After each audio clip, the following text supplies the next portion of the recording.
Hello guys, এটা আমাদেরই গল্প 30 নাম্বার পর্বটি কবে আসবে তোমরাও কি আমার মতো ওয়েট করতেছো?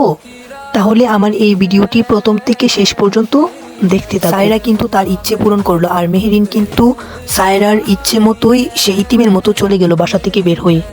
মেহেরিনের হাতে আর কোনো কিছুই করার ছিল না, বাড়ি ছাড়া আর। মেহেরিনের হাজবেন্ড তার ফ্রেন্ডের সঙ্গে কন্ট্যাক্ট করে আর ওই হোটেলে সায়রার হাজবেন্ড সায়রাকে ধমক দিচ্ছিল। তখন সায়রা বলছিল, আমি মেহেরিনকে বাড়ি থেকে বের করার জন্য কি তুমি আমার সঙ্গে রাগ করতেছো?